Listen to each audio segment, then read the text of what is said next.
There's noise in your noise. There's noise in your noise.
There's noise in your noise.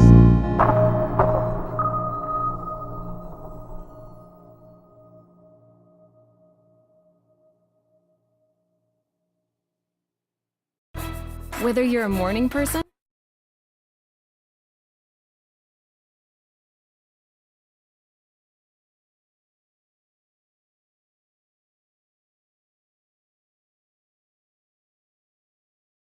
There's noise in your noise.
And mics are live, muting that thing, and we're switching the thing. Bam! I'm just noising your noise. There you go. And then immediately it just, as soon as you Immediately transfer it just over, bang. Noise in your noise. I know. Hi, everybody. Hello. Ooh, I also see the cool stuff. Yes. So I've been busy this week. There's a few changes. You've been a busy boy. Yeah. So Can tell ya. yeah, I needed to make sure things did things, and things made good things do good look good things. But yes, we are live, and it is season 2, episode 9 of the Game Won't Play Itself podcast. I am Will McKellar, aka Lard Teamaker, and joining me, as always, my partner in crime, one of the most legendary people and the most hardworking, LT Grippy. It's James Atkinson. Hi, everyone. We're live. It's about, this is probably about as smooth as it's been in a long time. I remember I was just reminiscing with Will about how long we've been doing this, and like how in the early days it was just, it controlled the chaos, and now It was clunky, wasn't it? It was like, James, stuff. it was clunky. I mean, the first show doesn't even have any videos saved for it anymore. It's just audio only. And now we actually have lead-ins, we have like overlays, we have music. I press a button and usually we have a discussion before the show even starts. And like there's time to like lead into everything. It's like we're almost becoming professional at doing this shit. I would dare say amateur. We're amateurs still. we just figured the shit out.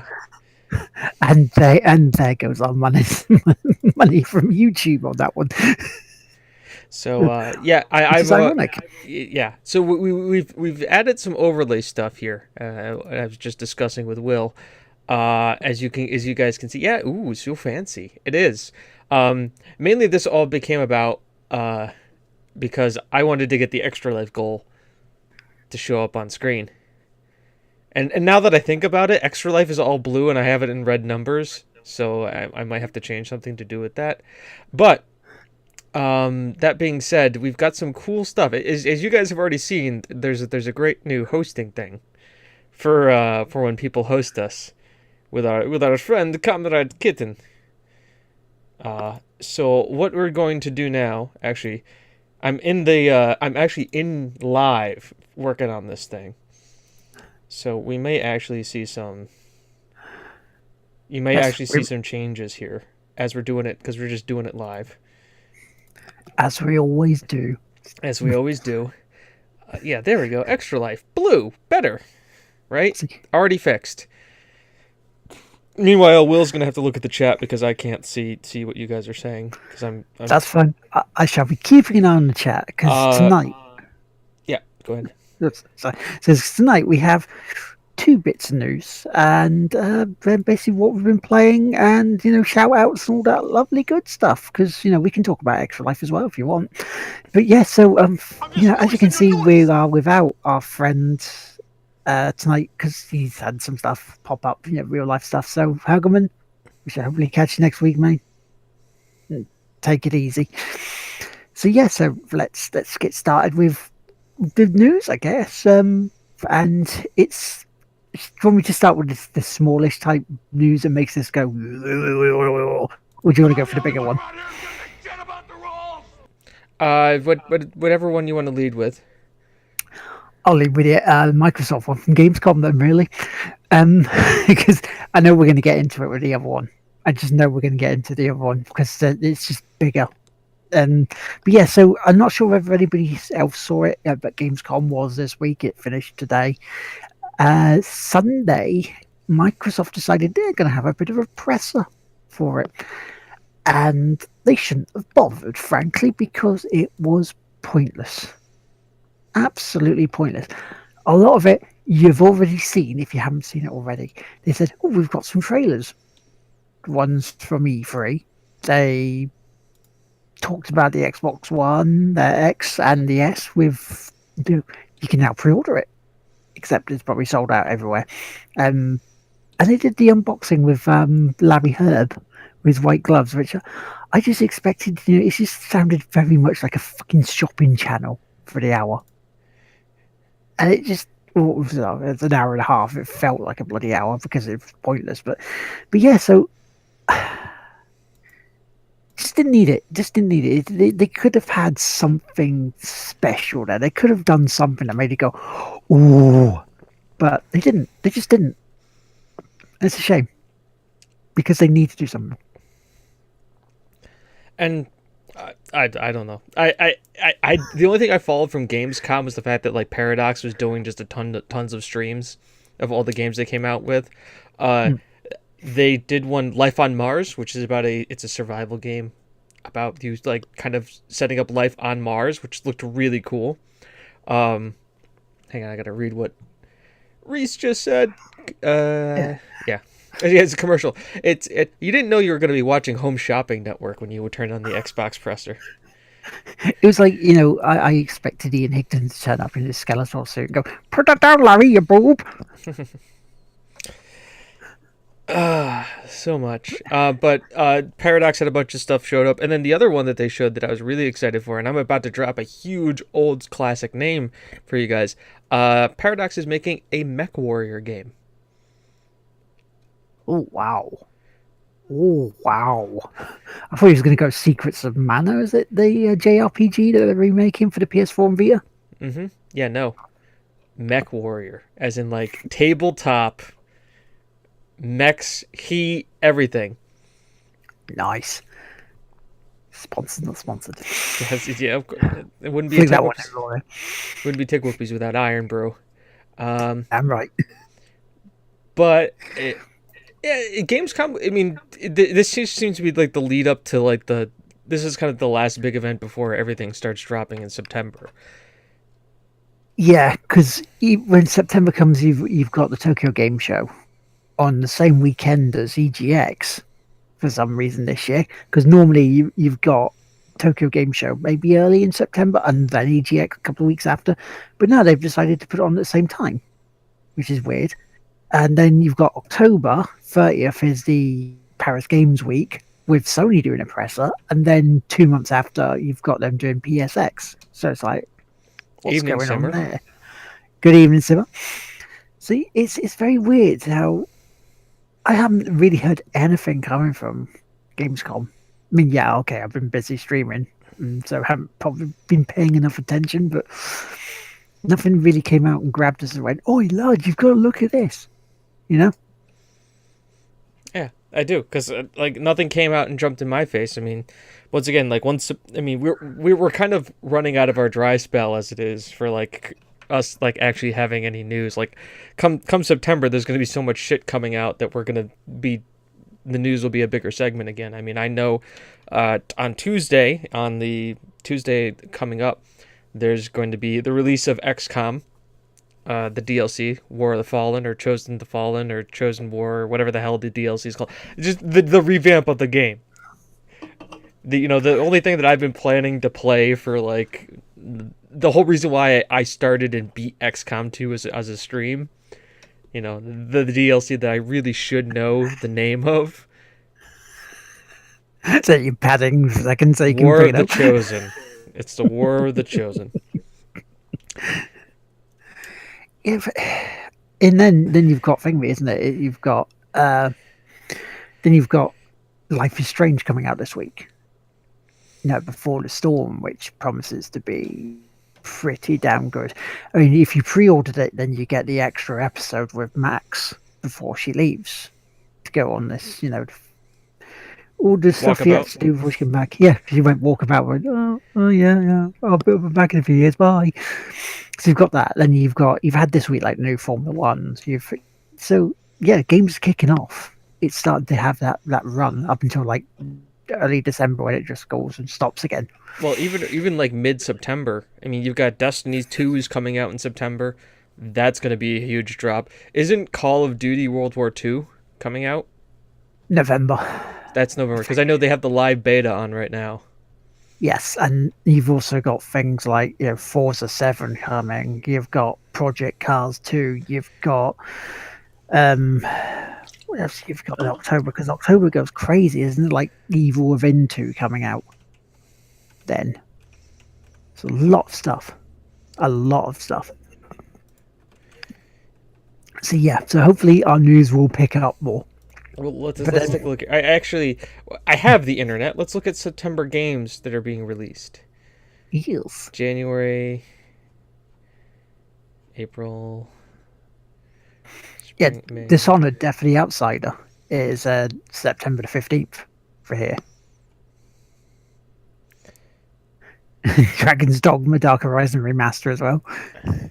Yeah, you got Destiny 2, Divinity Original Sin 2, Dishonored, Death and Dishonored, Metroid Samus Returns for people who play 3DS, Marvel vs. Capcom Infinite, Project Cars 2, Warhammer, Total War Warhammer 2, and Wow.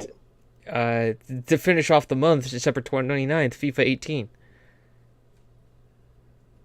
See, it's chock-a-block. And then you look at October and you go, South Park, the Fractured But Whole's out on the 17th of October. How could I forget that? It's been sitting, October is where sitting definitely on when the bloody shit Xbox. hits the fan, because you've got Forza 7, Mario Luigi Superstar and Bowser's Mansions, Middle Earth Shadow War, Evil Within 2, Fire Emblem Warriors, South Park Fractured Butthole, Elix, Destiny 2 for PC, Super Mario Odyssey, Assassin's Creed's Origin, and Wolfenstein 2. So 12 games coming out, and we want a lot of those. And also the 29th of September / 30th of September, the mini and SNES. Yeah. Which, by the way, the release of that total clusterfuck. Now you know why I'm glad I actually went out straight away and went, oh, yes. Or you're like take me that. and just went, oh man, that looks so cool. I definitely want to. Oh wait, download the emulator for PC. I was tempted to do that, and then I went, but Star Fox 2. But Are you Star streaming Fox 2 on emulator on PC. when it comes out? Are you streaming Butthole? Serious question. Yes, it will be part of Late Night Lard.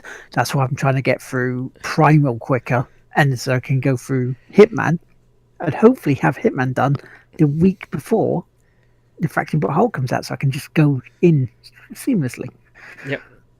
It's almost like you just want to smoothly transition through most of the games. Now, I got to the screen where I can actually test all the stuff, so I can show all the people all of our newfangled doodads that I made for the overlay.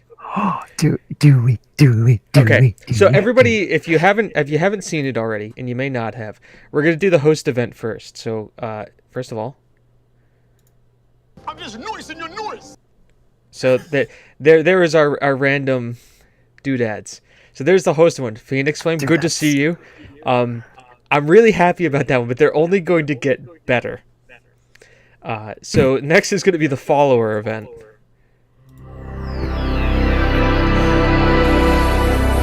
So I'm just seeing these at the same time you guys are as well. How's that for a classic little nod there? Anybody recognize that sound bit? No, Will's thinking. So you might get a bit of feedback because I'm hearing it as well.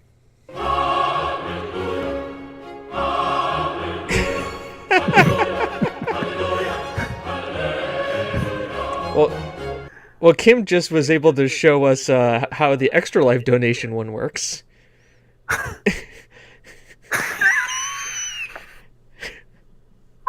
That one I am very, very proud of. And thank you, Kim, for helping the kids. As you can see, there's also the tracker now that works. And it totally did not ask her to do any of that.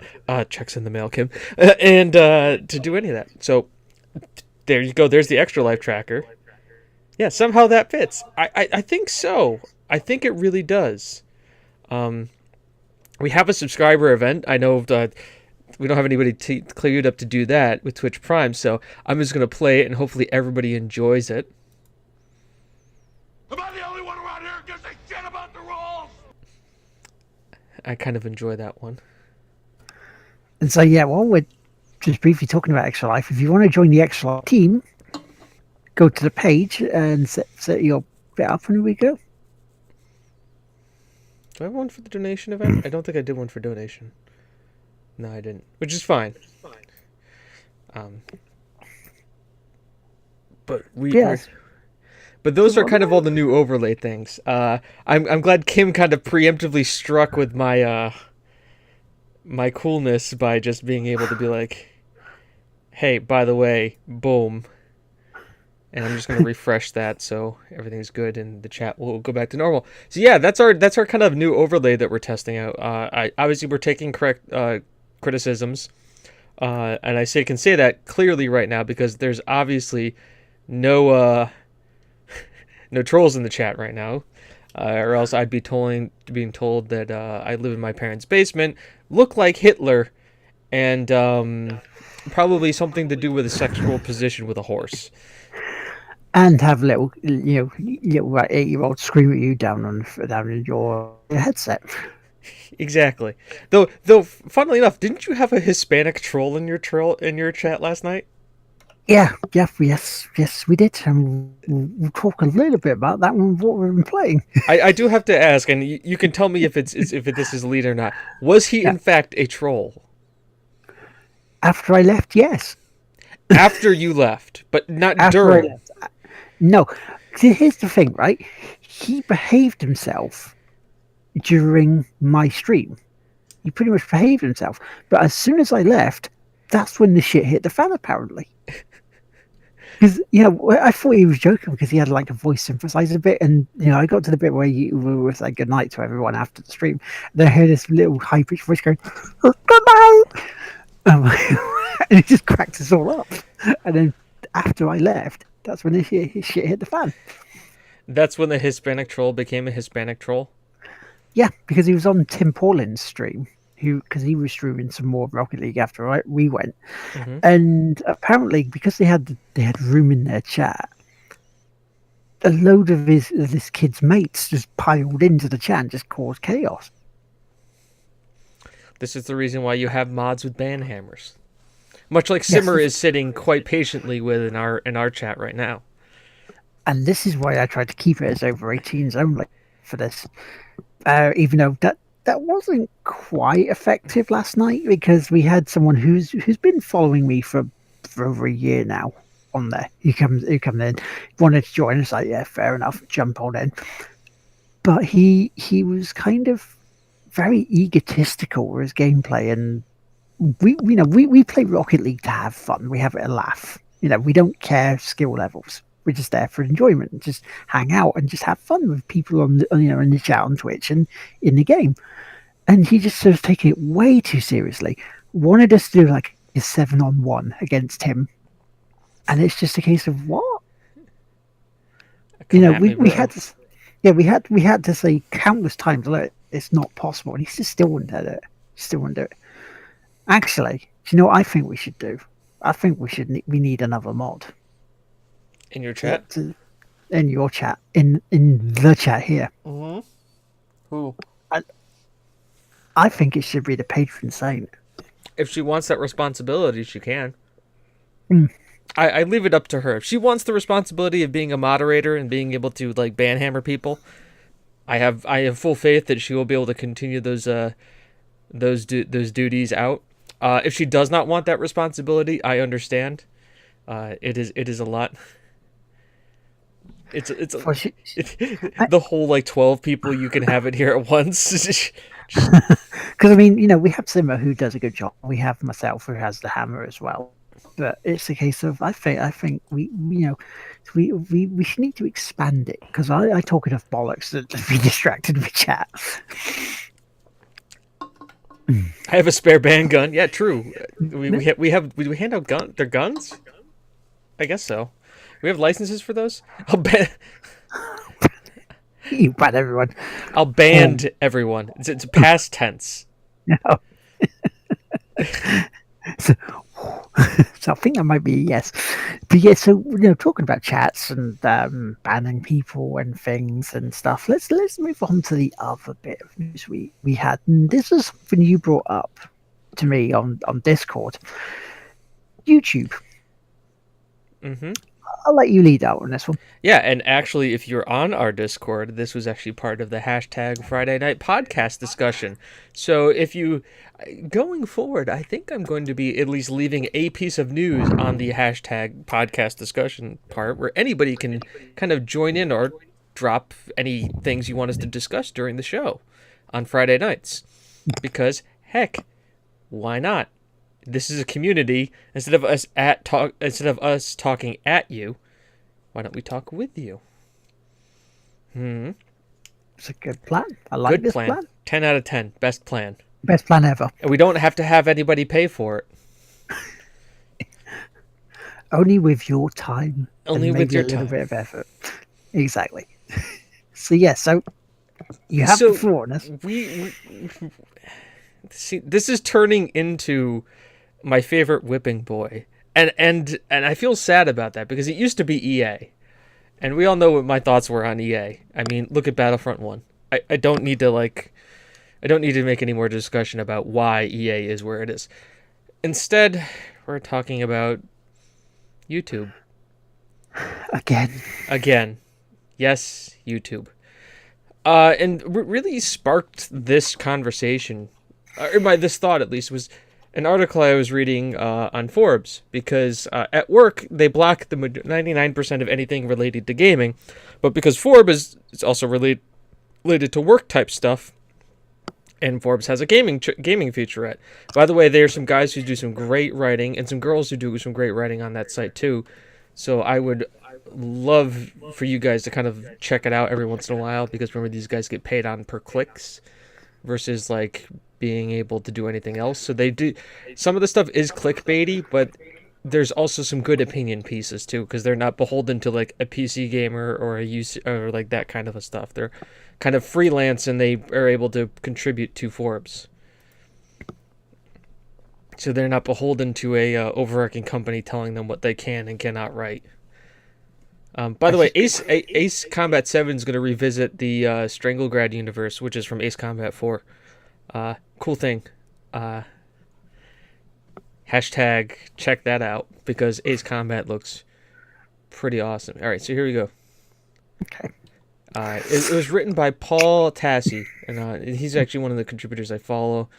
Let me pull up exactly what he was. He published an article earlier, but the article he was discussing is that why EA, Ubisoft, and others should be going to bat for the demonetized YouTubers, and which then led me back to what his other article was, because as with any good contributor, he linked I'm Kareem Abdelnaga, his founder previous articles, and they were actually stating that YouTube, in a sense to go more advertiser friendly, is starting to demonetize some YouTuber videos that have like various words of gun or kill streaks or anything that kind of has violent connotations in it, which is, well, a lot of video games. In a sense, it forces some of the content creators to go completely away from doing this and going more towards other revenue streams. And this is kind of goes off of their new kind of advertiser-friendly content guidelines, which is really meant to crack down on hate speak or over politicalization of things, inappropriate. But you have some stuff that is in here, and if you actually look at it, they have like harmful, dangerous acts, drugs and dangerous products or substances, controversial issues or sensitive events, hateful content, inappropriate language, which video content that contains frequent uses of strong or vulgar profanity or vulgar throughout the video may not be eligible for advertising. Occasional use of profanity won't necessarily result in your video being eligible for advertising, but context matters. Okay. Inappropriate use of family entertainment characters. The video depicting family entertainment characters or content, whether animated or live action, engaging in violent sexual or violent inappropriate behavior will not, even if done for comedic purposes or satirical purposes, will not be eligible for advertising. So let's look at this. Frankie Boyle definitely out because of some of the jokes that he uses. Gaming, a lot of that will be out, including Sony's, including Microsoft's. Nintendo will probably get away with it, but you think about it this way: Gears of War, violent language, guns in there as well. So that won't be. Halo won't be monetized. So they're gone. There are things like Resident Evil. So it's just,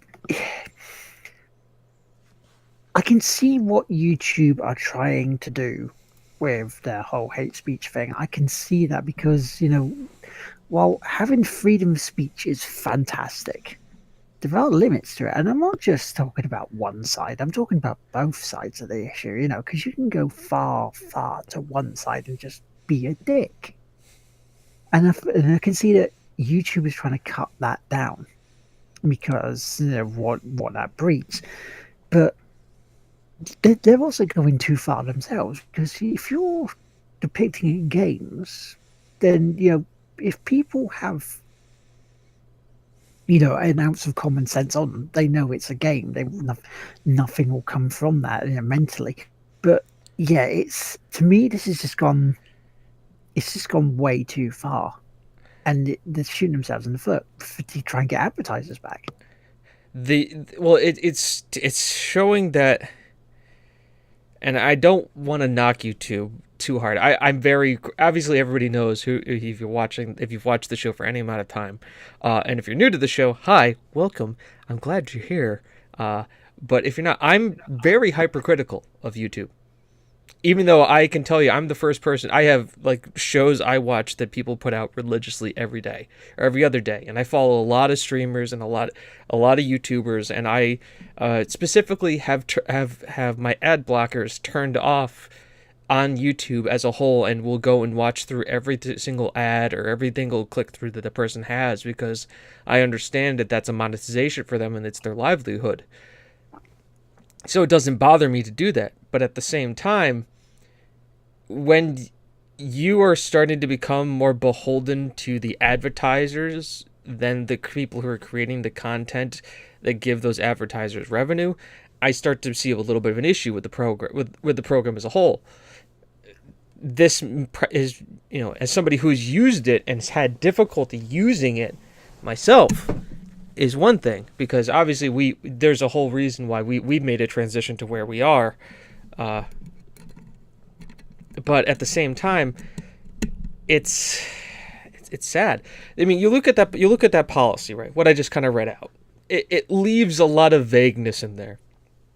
And also you program your algorithm for this. Now, YouTube algorithm. Let's not even jump on that train. We'll just let that train, let that sleeping tiger lie. But, games that become, like you said, games that become impossible to cover. One of which, I know for a fact that game is now, if any game comes out like it in the future that is going to be impossible to cover, Grand Theft Auto. Yeah. Grand Theft Auto 5 has foul language, extreme violence, has household family name characters doing disgusting acts, and it does it in a satirical sense. It is a satire on modern life and modern media as a whole. It in itself is a satire of YouTube, gaming culture, everything, and culture as a whole. But that game now, if that comes out now, and I try to stream that video, it can go on YouTube. I'm not saying that video can't go on YouTube, and it can't be viewed on there yet, but you can't monetize it. So, you look at somebody who does this as a way to bring in income. I'm going to be playing a game, and by playing this game, spending my time playing the game, editing it, making it ready, and putting it up on YouTube, I put in all this effort for basically knowing that I'm not going to get anything back. Yeah, and then even maybe getting a copyright claim, so it blocks it, which is it's like even more pointless, because if you're blocking something copyright-wise to try and get, because they think you're making money out of it, and you're not because of the content, it's like, what? Yeah, it's so. I don't believe this has happened to us, and I've looked, especially because a lot of our content comes out. But the question now becomes this, and I posed it to everybody else in our little Discord, but I'm kind of posing it here. It's a little bit difficult because it's like, okay, it hasn't happened to us. But if you look at something like, I don't know, some of the major companies that have this kind of stuff, imagine you're Destiny. You're creating content. And you cannot use that content because, YouTube is changing its algorithm to the point where they will demonetize the video. Because, it has guns in it, but your video game is based on the premise of guns. I mean, hell... A Call of Duty streamer may not even be able to do that. So, I mean, does that mean we have to start changing, or everything has to be wholesome and nice? And, Hello Kitty and cute things? No, I mean, that's not kind of the thing you're going to see here. Yeah, Hearthstone and puppies, it seems like it's going to be for them to actually get by. Again, this is not, it's not new, this whole bit of the algorithm changed though for family-friendly stuff. WhatCulture.com, with their wrestling promotion, have been having problems with this. Because, YouTube went up and went, okay, your wrestling is not family friendly, so we're not monetizing your adverts. We're not doing it.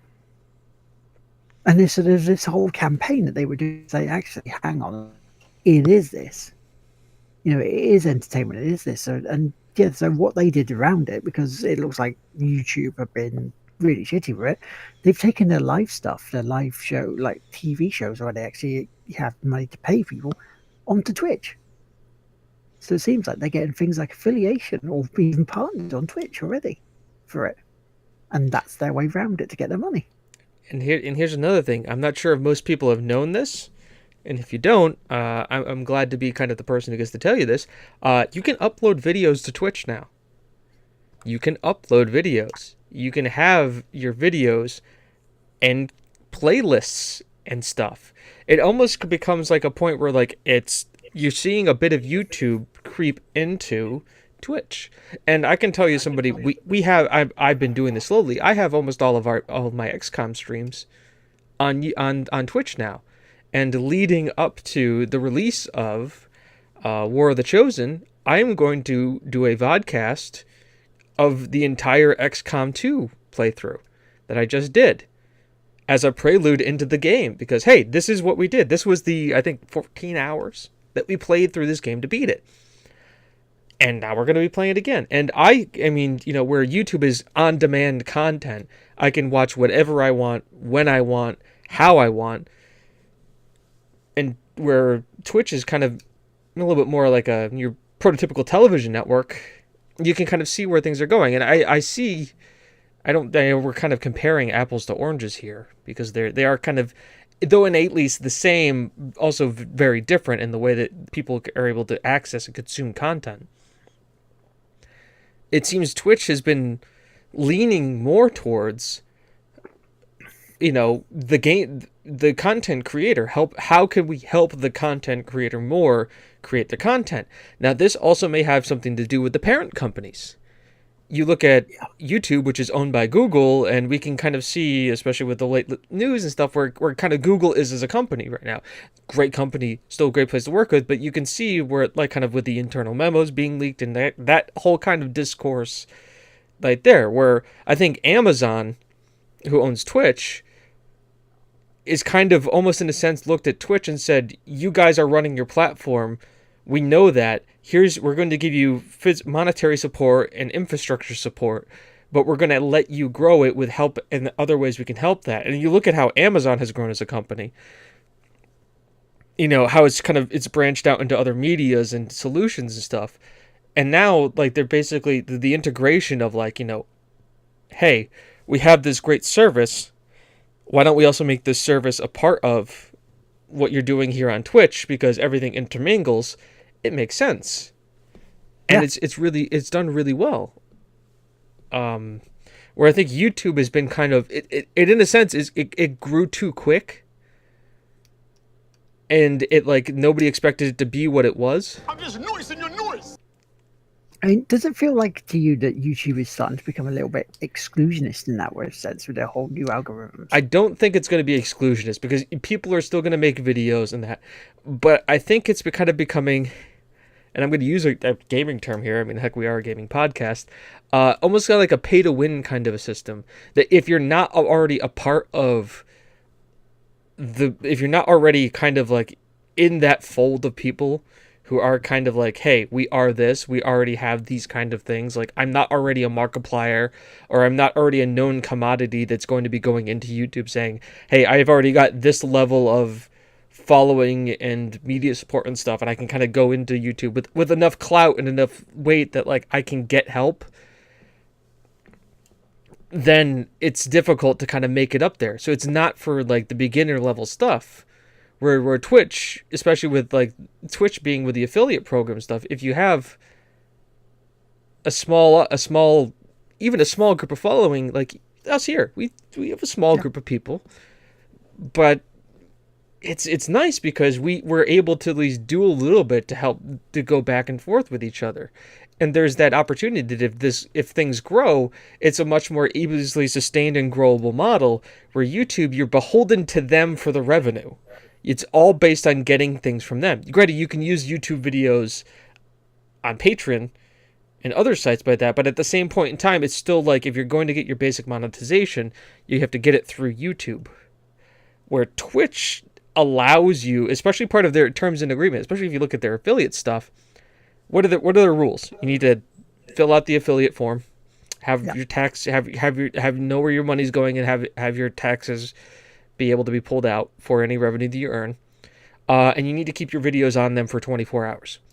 There's nothing there that states how you have to have your channel, what has to be said in your channel, what you can play in your channel. There's that in the Twitch guidelines, but I think they're pretty cut and dry with that too. I mean, you're pretty much free to do what you want as long as you're not hate speaking or playing Honey Pop. Yeah, I mean, as long as you're not playing the games that are banned, that's fine. Yeah, okay, you can do multi-streams with people on other platforms, so long as your video itself is not going on that platform for those 24 hours or during the live. And there's nothing against you having other like, there's nothing against here saying, hey, give us donations. There's nothing in their terms and conditions that's stopping you from doing that while being on a live show. There's nothing there. And if anything, it's not that they're turning a blind eye to it. It's just because they say it's part of people being able to do this. Yeah. And so you're kind of looking and going, well, Twitch is, it's going in a specific way, and they're adding features and stuff. But it also feels that they listen to their community. And I think the big thing, and I've said this a million times, and all you guys are going to roll your eyes when I say it again, is that Twitch has clearly defined guidelines. It tells you how you can do something, how you can get something, and how it's not. It's black and white. Right? It's pretty like, okay, bits are worth this much. This is how much the revenue distribution is between you and bits. If you have a subscriber, this is how much your split is. Do you know how much revenue you're going to get, how much this? It's clear, cut, and dry. YouTube, you don't know what your monetization revenue is going to be, though you can kind of roughly figure it out. And you don't know what they're going to do with the algorithm. Algorithm changes all the time. They don't tell you. Twitch, it's cut and dry. They tell you what it is, what's changed, how it's going to change, how it affects you, and how you can do this.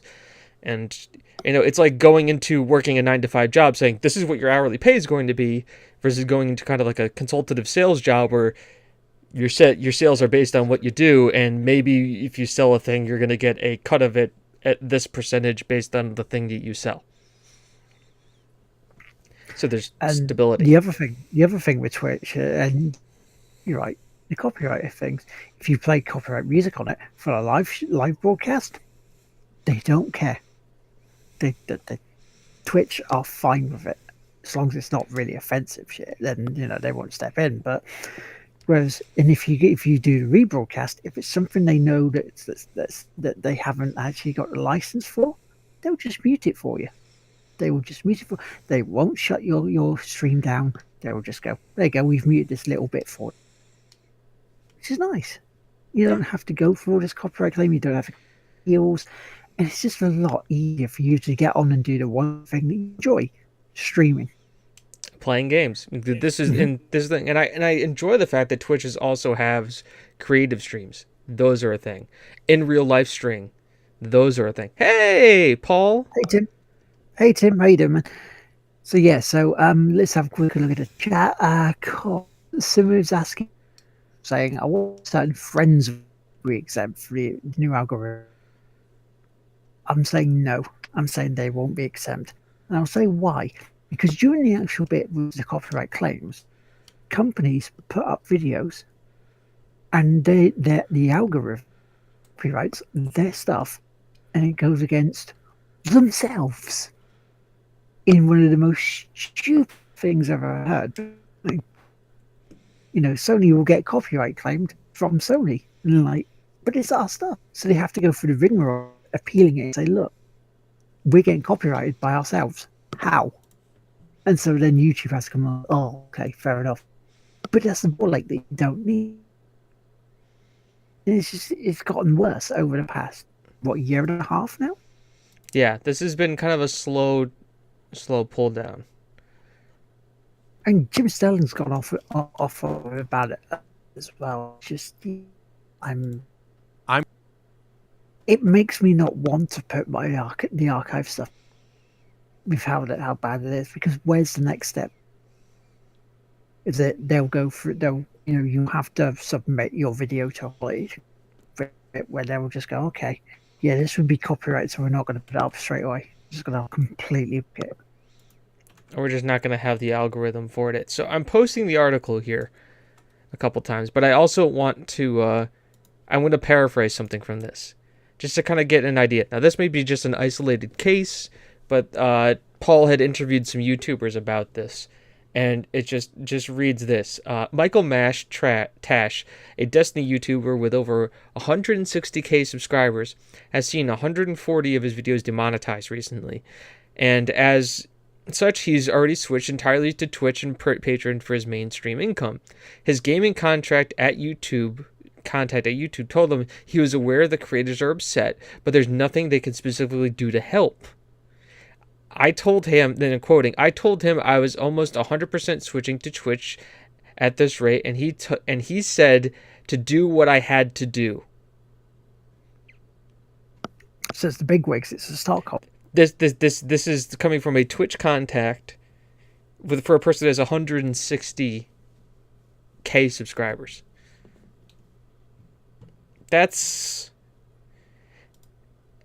It could be the bigwigs once again. It almost seems like old media versus new media, and I'm not talking like Fox News versus BuzzFeed, because I think those are as much as the extremes as alt left versus alt right. Which, come on, let's be realistic here. I'm going to say this right now.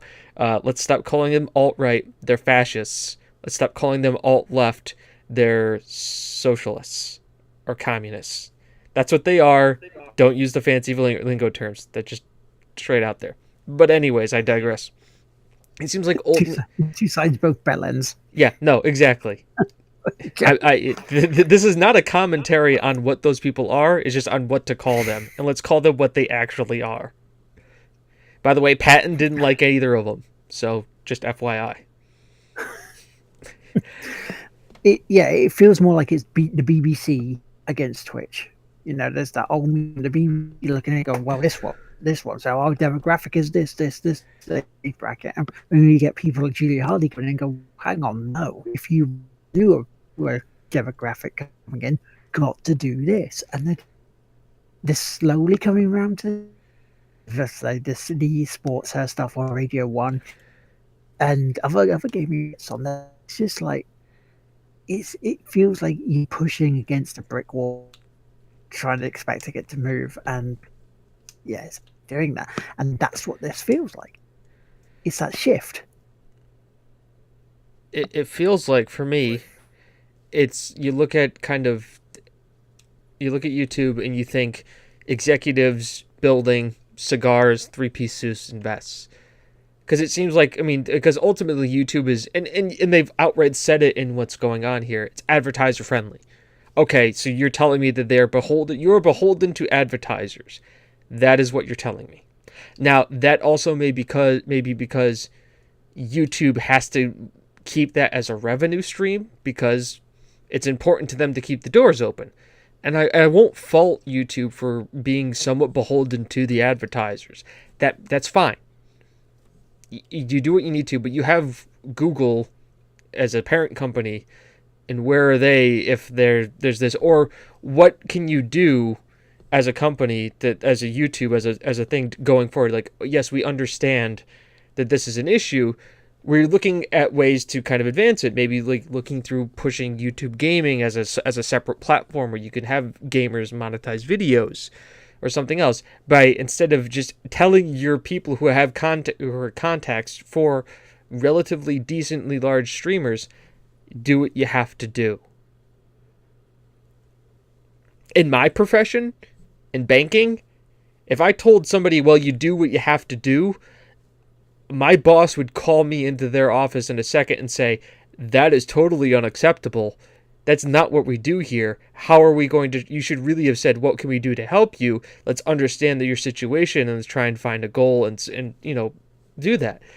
Telling somebody that's just basically telling you to fuck off.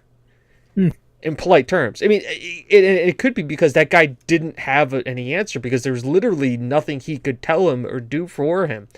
And I would rather if the guy said, listen, there's nothing I can do. I apologize. I think that would have lessened the blow. Now, granted, this guy could have been paraphrasing himself because he's upset, but he has a total right to be upset. He was just told by his YouTube contact, there's nothing I can do to help you with how you're making your money. It's bad because it's just coming across as YouTube money for themselves, and they just don't want to have the creators that are basically putting money in their pockets. Or that you're so small of a creator, you're somebody with 160,000 subscribers isn't worth the time.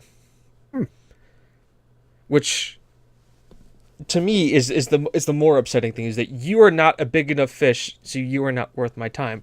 Where the platform we're currently on, Twitch, it doesn't matter the size that you are, they want to help you. There is a little bit of a step in, but even so, for the affiliate program, they're only asking you that you stream 8 hours a month and have more than have a consistent viewership of 3 people. Yeah, 7 streams in a month. 7 1-hour streams, and have 3 people watch them to be able to start earning revenue if you want. And you don't have to. And I think that's the beauty of it. It's where it's much like us. It's about being inclusive versus exclusive. Is that anybody can do this if they want, and we want to give you the tools to succeed and grow, versus if you don't, you're not worth our time if you don't meet X criteria. Yeah, you need 10,000 views. You need this. You need this. You need $100,000. You need 100K or 10K views, and you need this many subscribers. You need this many this. It's just it just feels like they're going in the completely wrong direction, and they're focusing on the wrong things, and it could change. It absolutely could change, and I hope it does. And I think that once they start making changes that affect the people who really help them drive their revenue sources, then I think they'll have to take a good hard look. And I'm not trying to start an insurrection against them. I don't want that. I hope that they can kind of figure it out on their own. But if you look at bigger names if they started speaking out about this. I'm not going to say PewDiePie because apparently he's like toxic to them, and I haven't heard anything them say or do anything about PewDiePie recently. But if you look at like a Markiplier or a Jacksepticeye or any one of those guys speaking out and saying something about that, and I think that will be a big thing. Now I think they won't because obviously they are beholden to the system, though Mark has come out and been critical about these things in the past, but at the same time they're reaping the benefits of the system, and you're not going to talk out. It's and that's not again knock against them because they have their livelihood too. Though I think if Mark is big enough on his own name that if he went to whatever platform he ever wanted to go to, he could. But until it starts affecting those people in their pockets, they're not going to say anything. And I think YouTube is catering towards those kind of people, so you won't see that happening anytime soon. Because that's kind of the hand washing that's going on. And I think it's why Ubisoft and EA and those people haven't done that. Because, like you said, Will, they'll probably just exclude them from the algorithm. Oh, EA posted a game about World War II Call of Duty guns. Well, we're obviously going to let the advertisers are going to want to monetize that because, well, there it is. Because you want to do that. Now, that's from it. It's just like once that changes and they stop doing that, then they shoot themselves in the foot and the yeah. And you could almost say like they are. Hey, why are we doing that? Well, because EA is one of our advertisers. Now, I just want to see as a haha. I'm kind of doing a quick kind of comparison right now. If I click on going into like a YouTube video right now, I just want to see what the advert that it plays in front. I guess this one. Oh, look, a Warhammer video. It has guns and painted miniatures, and apparently it can't be monetized. Let's click this one. This one's definitely a monetized video. Okay, so for this one, I get a Pizza Hut advert. If I go into our channel and see what Twitch has as an advertisement, because I haven't logged into a Twitch channel yet today. Netflix mainly. Advertisement. Oh, I don't get ads on my own channel. Funny thing. Because that's the other thing about Twitch and Amazon. Amazon uses Twitch to advertise Amazon.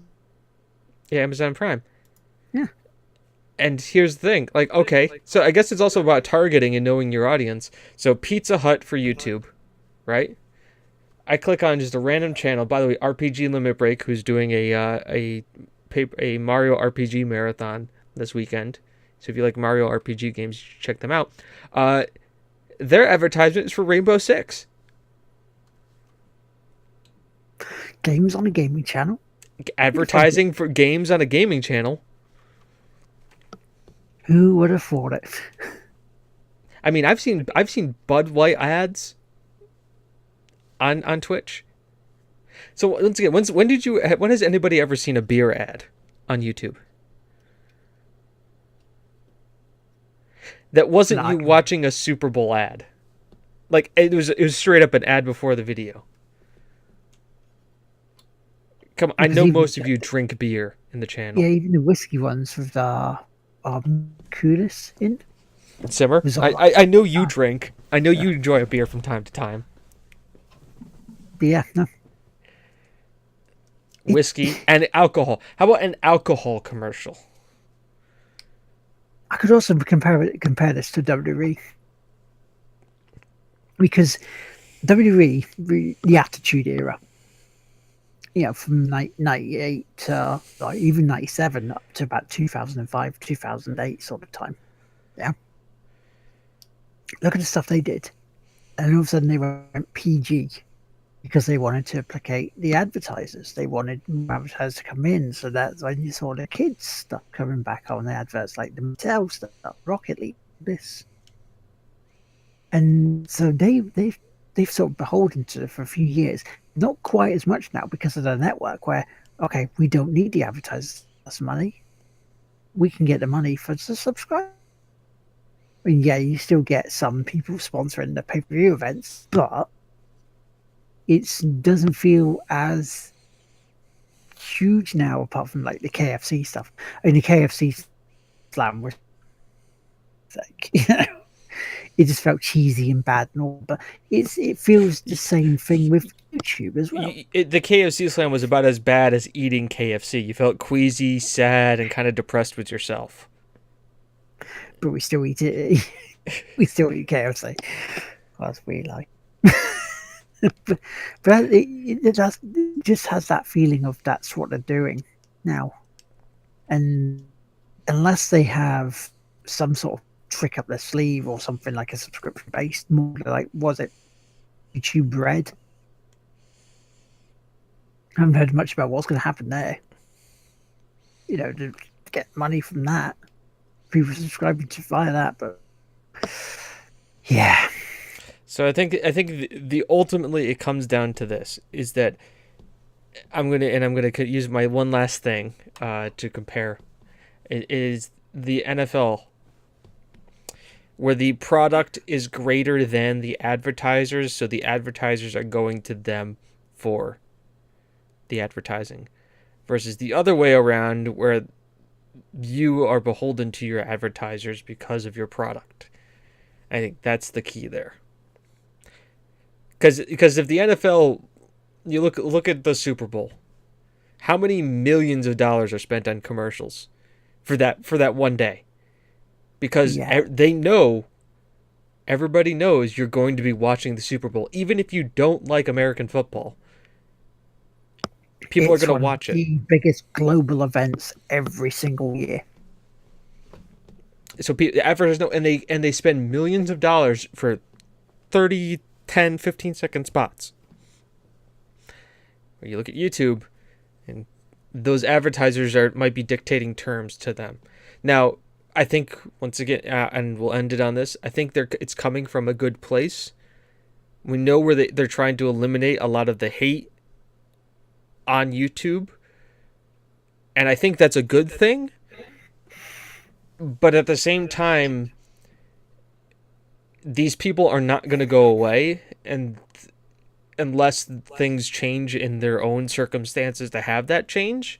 So you almost have to accept in some cases that it can't be, and they're going to be there. So in a sense that instead of having a computer trying to fix your problems by setting up an algorithm and setting up vague guidelines that could affect other people who are using the system correctly, police it yourselves.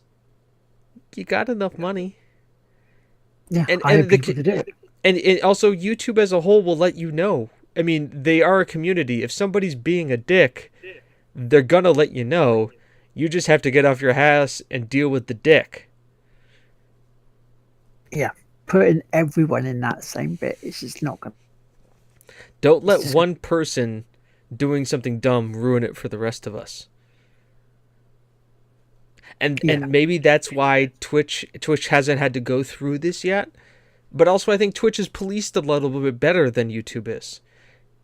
I think if something, and that also maybe because Twitch is predicated and built around communities, where if something goes wrong, the community as a whole will react to it relatively quickly, and things will change. And they're very good about making stuff happen. Like if I started, if something if something R-rated or X-rated happened on our channel right now, I have in full faith that Twitch would come down with the wrath of God very, very quickly. Yeah, and give at least a 30-day ban for us. At least. And it would be just deserved. And the thing is, too, and I think the fact that we know that will happen, that will happen. Yeah, which means that's why you have to keep an eye on things. You have to have that responsibility. You have to maintain some sort of professionalism to know that, if this stuff is going to go on, you're going to get punished for it, and rightfully so. Yeah, if you have hate speech and stuff on your YouTube channel, they're going to call you on your bullshit. And I think that's kind of refreshing. Anyways, that's our bi-monthly YouTube rant. Monthly YouTube. When was Lucky on last? I think she was on last month, right? She was on in July. Yeah. Okay, so monthly. It's our monthly YouTube rant. So we'll see Anybody, what's any of up. you have any thoughts on this? Anything we want to Yeah. wrap it up? Did we cover it well enough for you? Yeah, let's see what chat says for it. This seemed to be kind of very much an opinion piece and a little bit more of a serious episode versus the usual Pornhub jokes. Kim, thank you for that. Again, Kim. Kim, you need to tell me the truth here. Thank you, Simmer. I tried to formulate a fair opinion. I know I'm biased. I will be the first person though to tell you that I am biased towards certain things because I am human, and that's kind of the part of being human is being biased. Now, Kim, you have to tell me though. You've been watching ads for those, right? You didn't spend money on that. Yeah. Yeah. Don't tell us you've been spending more money on us. Hang on, let me do this. I gotta fix that. Is it a browser thing? Because we saw the tip thing come down, but Yes. there's no tip thing on the thing that I create. Is there?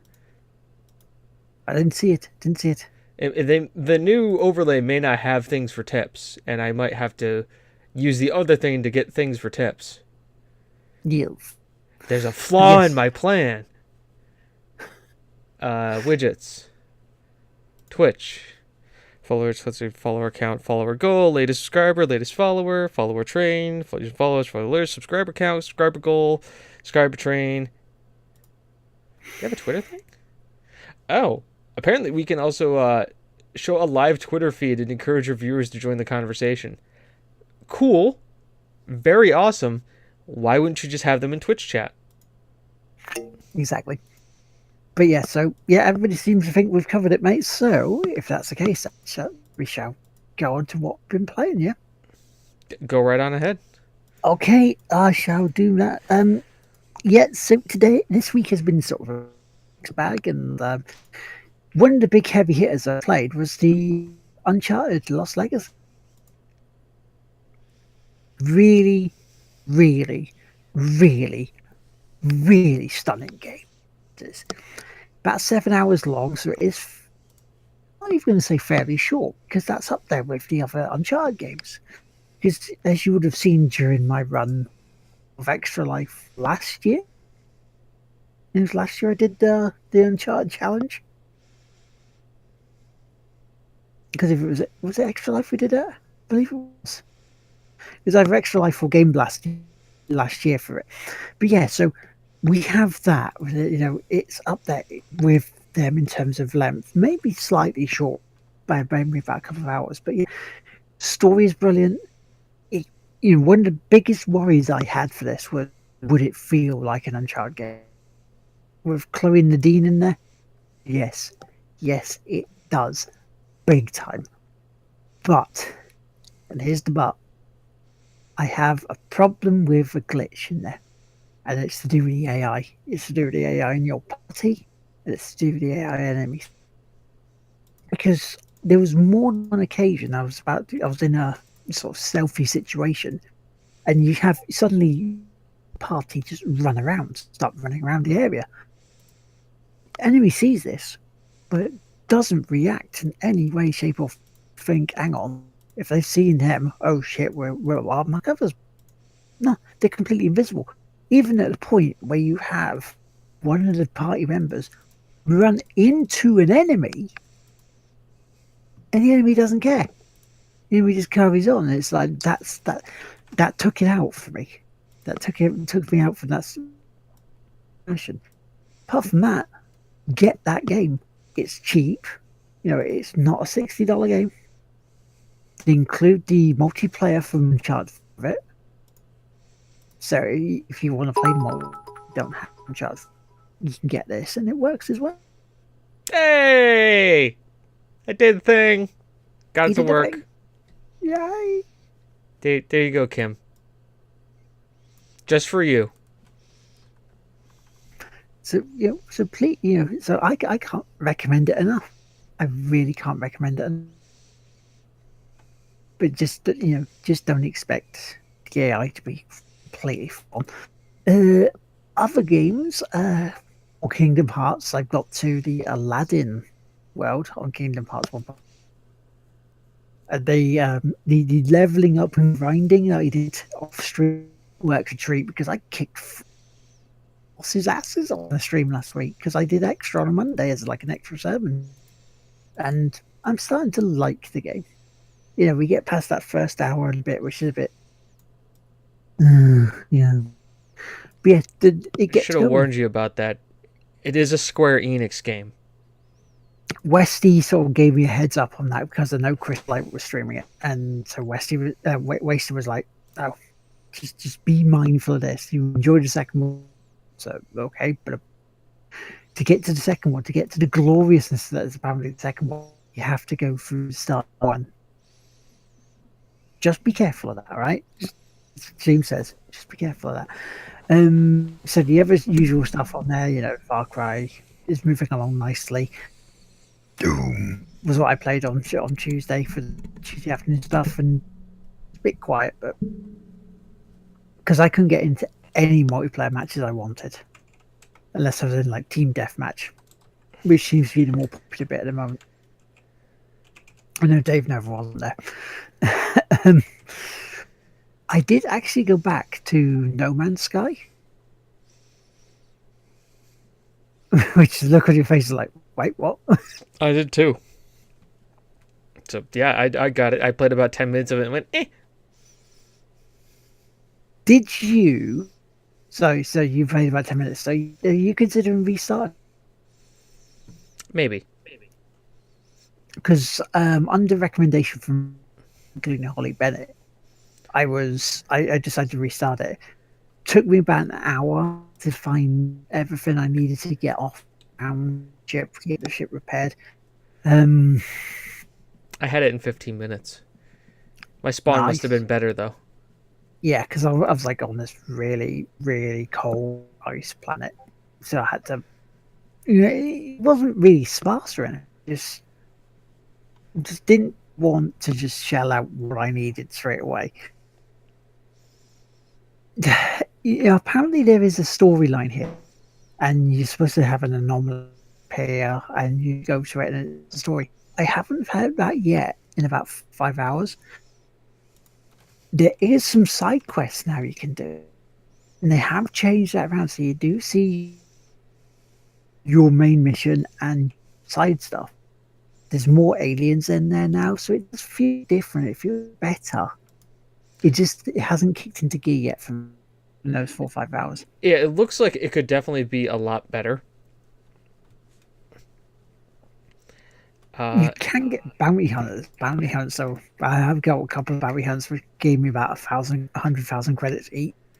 Yeah, there's those. There's also the fact that there's reputation meters now. You can see where your reputations are with the various alien factions and stuff. It looks like they've done a cool thing. I just have other games I've been playing. Exactly, and that's the point. Is like, when was that point to go back? And I believe it is now because I'm going to do some more streaming on this guy because relaxing. Yeah, it might seem boring, but that's the grind, though, isn't it? It's the sort of exploration of trying to find the stuff you need. I mean, it did take me a while to get a drop pod, but it seems that there is a way of doing that easier now. They've added like a caster so you can actually leave stuff, and it finally starting to feel like you're not He-Man, so be careful. Right? The Lord giveth and the Lord can taketh away. Remember, Lord, we are all here at the church. You'll pray at the Church of Lord and come to hear the gospel of Tigwippies. But remember, she's our patron saint.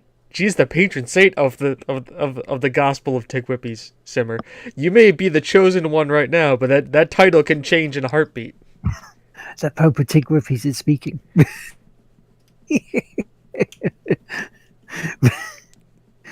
So yes, No Man's Sky has been. Yeah, I'd give it a second look. Lego Dimensions. I'm playing that because I'm going after the platinum of Lego Dimensions. There is a weird sort of trophy glitch that Rob and myself came across. There's a Portal 2 level in Lego Dimensions if you haven't played it. Now, one of the trophies you get is you have to complete the level in 25 minutes. Very doable. Very, very doable. I've just seen Steam just then pop up. But yeah, so we did it twice. One with about 30 seconds to go to spare, the other about a minute to go. Rob got the trophy the first time. I didn't. Both times. So we're like, well, this is no good. How am I supposed to get the platinum this way? Talking to Gio, though, it looks like I was like the guest and Rob was the main one, so we may have to just swap over and do that. So I can potentially get the trophy. But it's a ball ache either way. A real ball ache.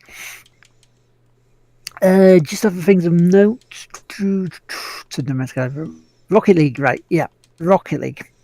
I'm going to do a slight change to the rules of the community. If you want to join us on Rocket League, you can.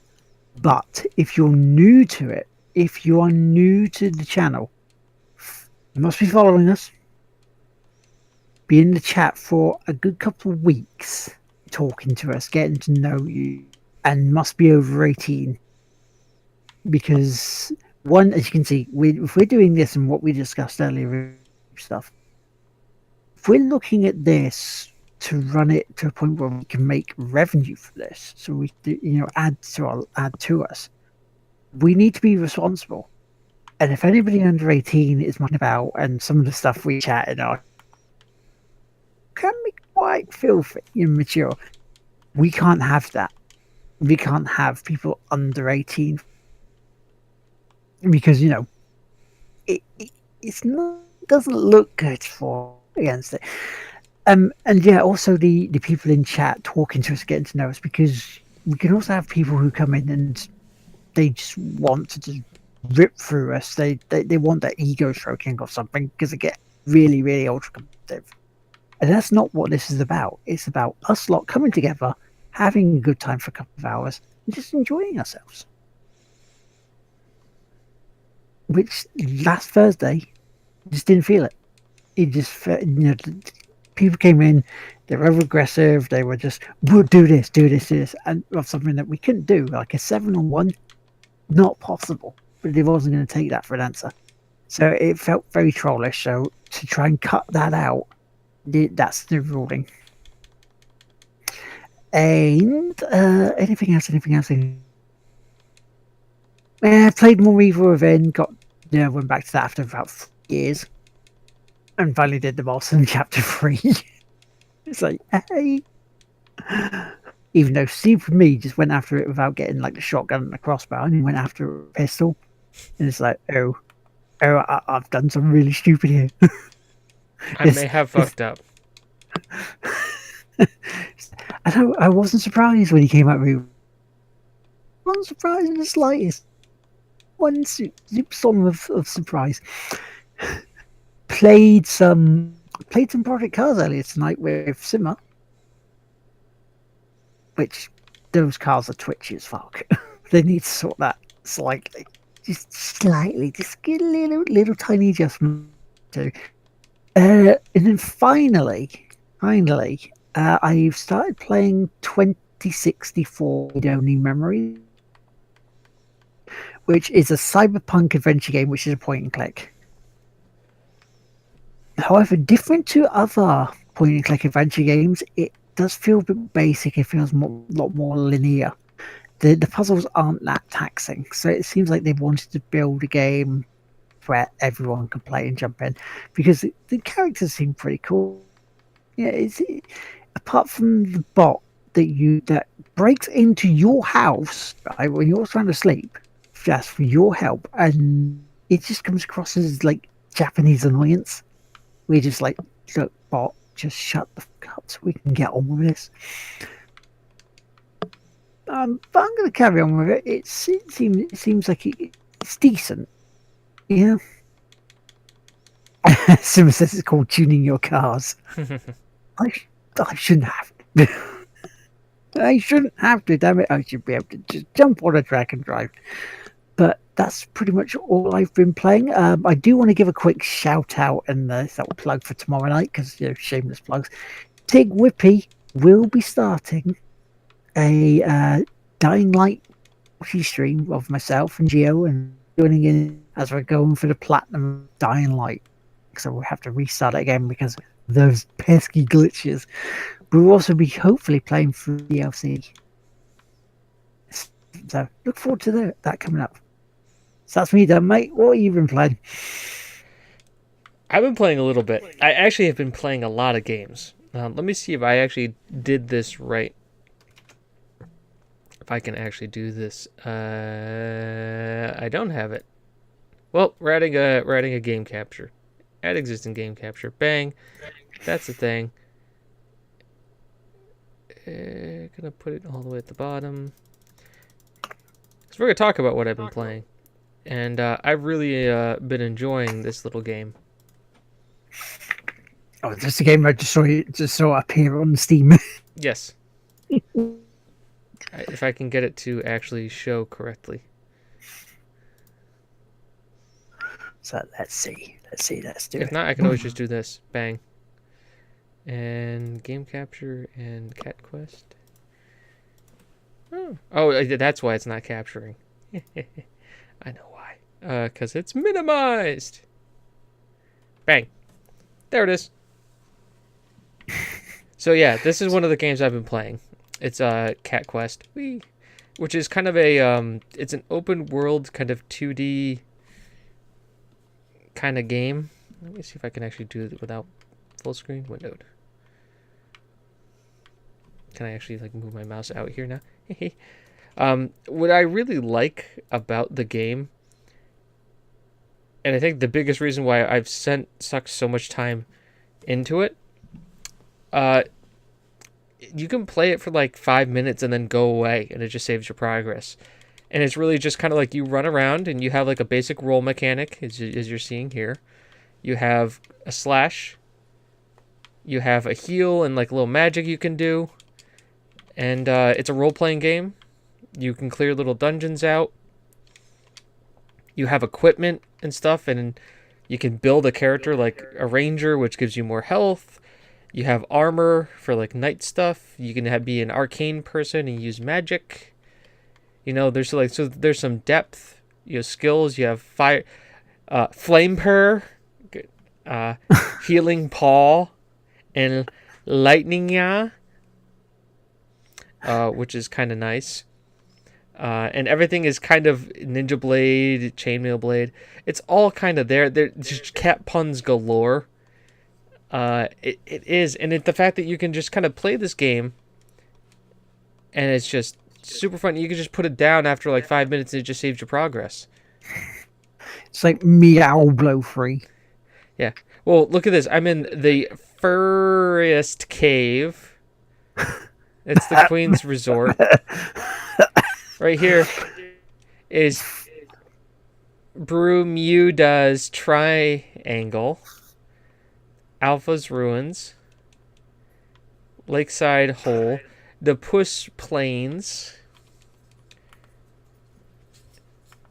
Down here, we're going to go down here to the south. There is the Capital Lake.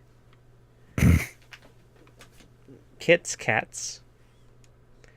Cave Grotto, which is pretty simple. There's the Green Fields. And there's Mewtown. Everybody, Kim, or KZ Law, is going to be heading off to work. I rebranded. I'm Kimsey again. Kimsey. Okay, she's Kimsey now. That's rebranding. We're going to be also pimping. That was rebranding. Rebrand her rebranding. She runs the Instagram. Brandception. Go look at it. It's Yep. pretty. We are going to show her Patreon, and she actually has a Twitter now. So we're going to show her Twitter, her Twitch, and her Patreon at the end of the show tonight, because I have all those things and I can show them off. Don't ask about the Facebook. Also, to heal yourself, you go and take cat naps at towns, which also saves your game. Kitties! I know. And so, like, you play this, it's very Dark Souls feeling without feeling Dark Souls. And if what I'll do here is I've muted it, but we'll do this. We'll pull up the sounds. You can probably hear the sounds now. Bring up the music.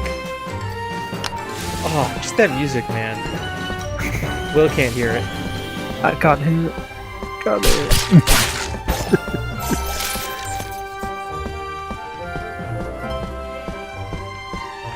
It's so nice.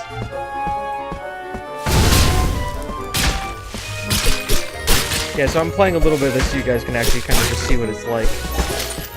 But this has been like a couple of hours for me, just because it doesn't pretend to be anything else that it's not. Your sister gets catnapped. They actually specifically call it catnapped. Yeah, if and when it's. I can hear them. You can hear the music if and when it's uploaded. Oh, is that on iTunes that does it? Yeah, When that exactly. happens. If and when. Or directly after, when you can look at the VOD on Twitch. See, But- you just upload the podcast in sets. It's like you can bring it in like monthly installments. Yeah, it is ridiculously cute of a game. And the thing is, it doesn't pretend to be anything that it's not. It's open world. You can do side quests to gain XP. And kind of like the bad person stole your sister, and he's like, so basically, if you prove yourself, I'll give you your sister back because you just have to defeat my dragons. And you're the dragon marked because if I hang on, let me do this. If I unequip my helmet, that's you see that little thing on the back of his head. That makes you the dragon marked to kill dragons. And you are the silent protagonist, and also uber cute. It's so much. Is that all? Other things to kind of just show you, just like I like little touches about the game. If I got enough. If you look, see the treasure chests have cat ears.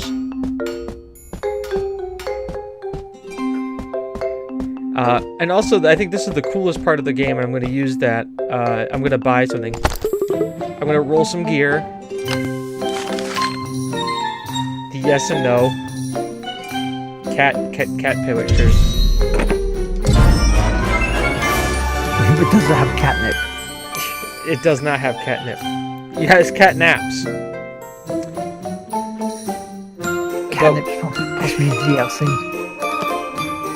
But what I like most about it is that when you get a piece of gear and you roll something, it will give, if it's something you already have in your inventory, it just levels that item up by a certain amount, which just improves the stat of that item. Versus like, having you constantly getting new gear and stuff, so it keeps things relatively simple. This feels like an extremely polished mobile game that's come.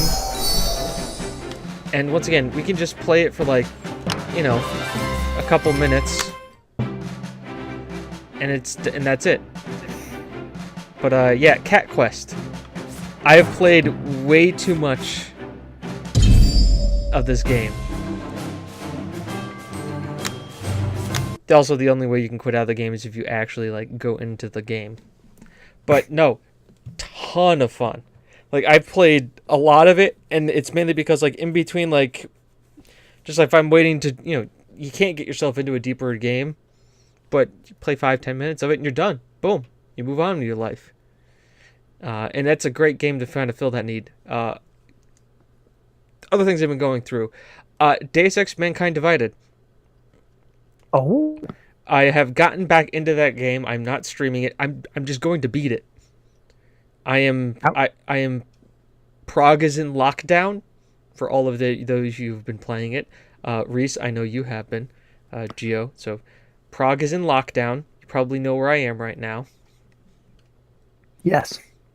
So I don't know how far I am in the game, but I'm guessing you are very far into it. Okay, so I'm getting the feel like I'm getting close to the end. Yes. Simmer, get Deus Ex: Mankind Divided if you can. You might be frustrated at some of the blown firefights between it because they've still kept that as was nasty hard. But it's well worth the playthrough.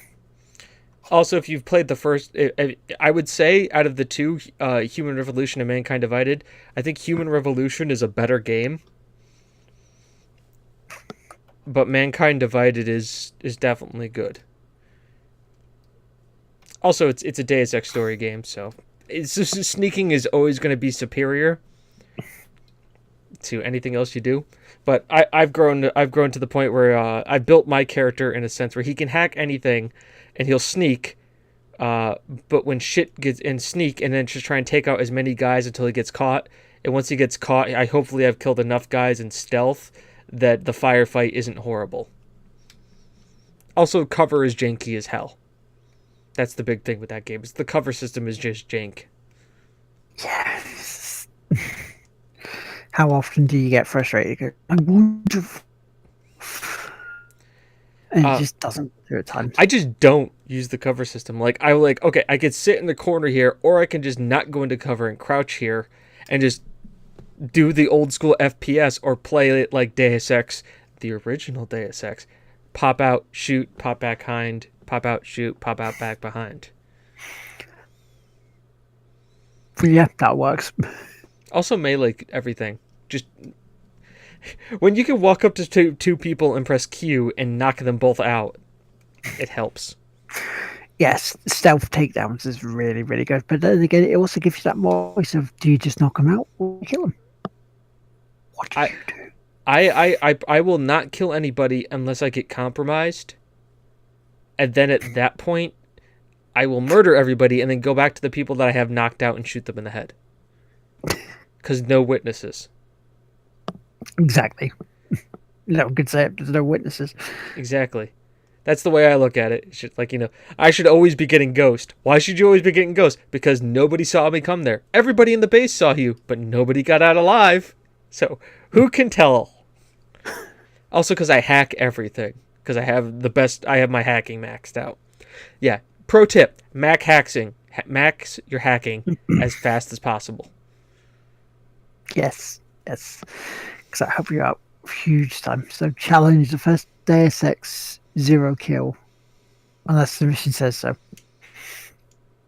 No, I find myself playing a character every single time I kind of get into any one of these games, whether it's a Deus Ex or Metal Gear or Mass Effect. Yeah, max your hacks. Max your hacks.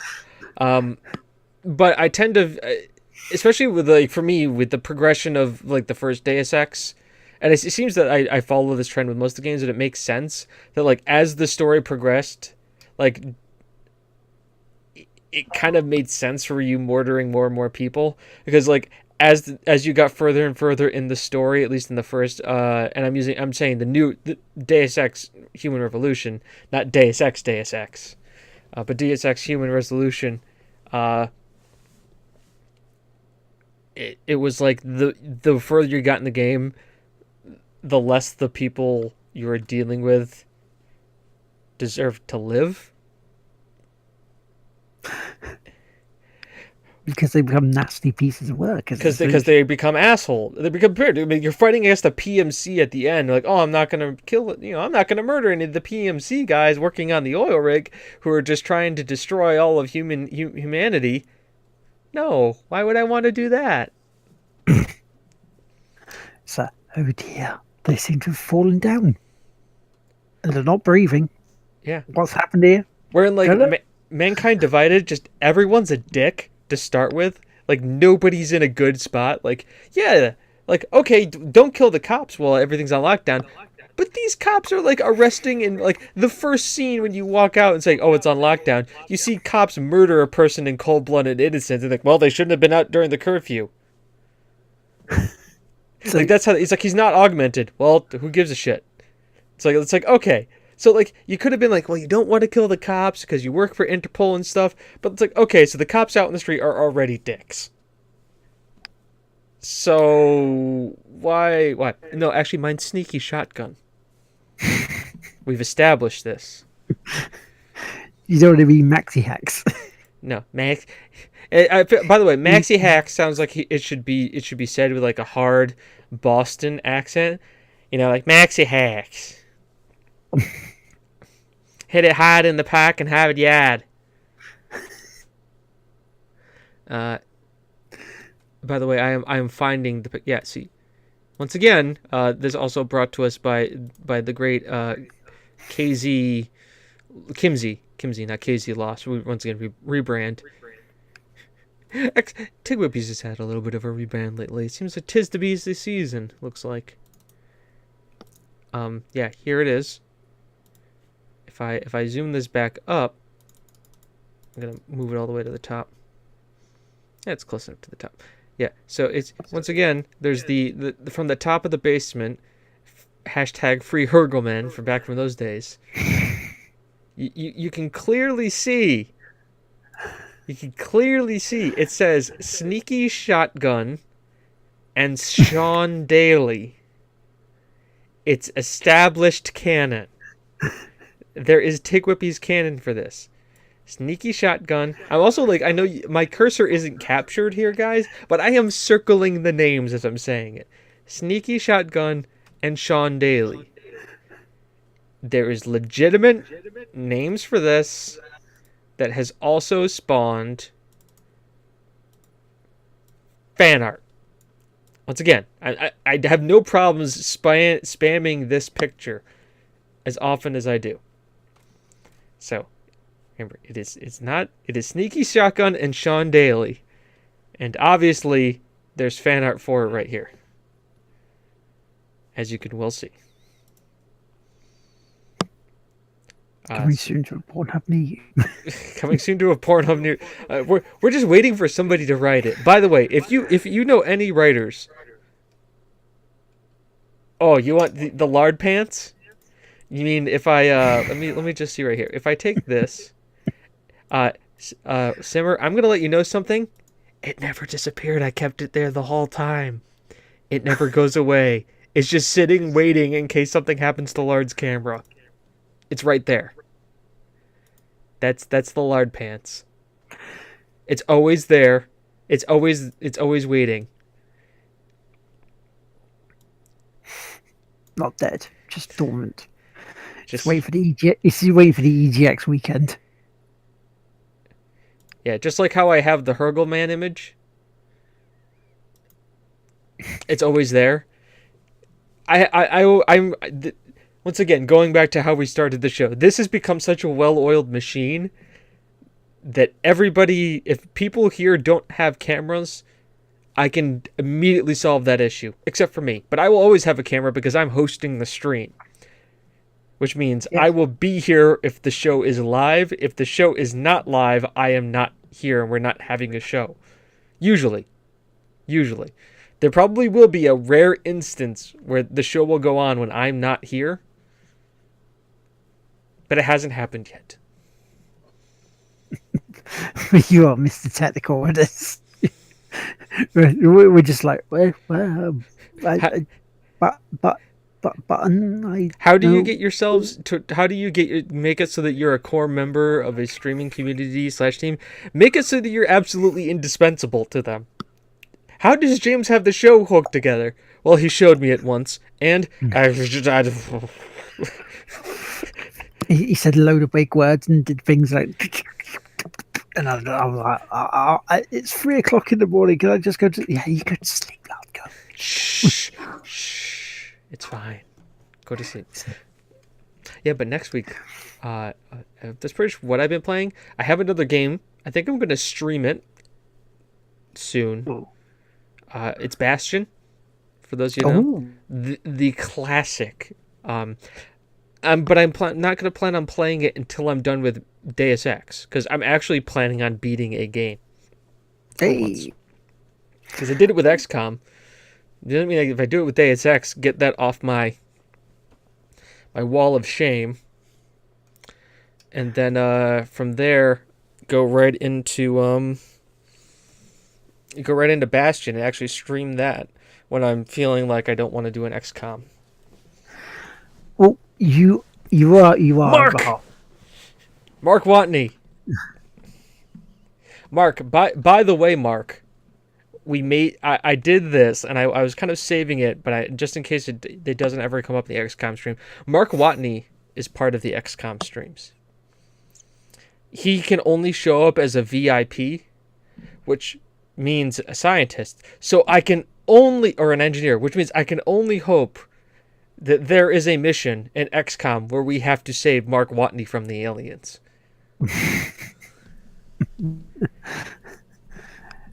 You never know. That might be in the DLC. No, this is he is a character in the game. I have yet to make a propaganda poster of him. We will work on that. There's just really only one propaganda poster though, the one that matters.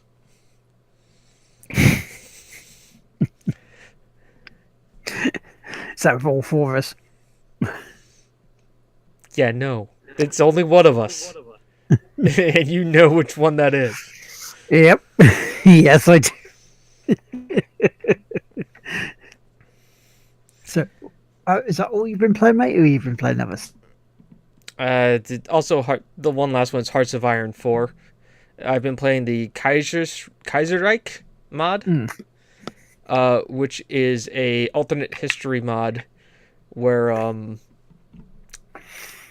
been playing two alternate histories. The Kaiserreich one, which is if Germany won World War One, so it has kind of, like apparently Britain is communist. King George has gone to Canada and is ruling Britain from there. United States has kind of a civil war, a second civil war. Russia is just Russia because motherland. And it just kind of goes from there. So it's an interesting alternate history mod. I think a lot more happens. And it makes things interesting.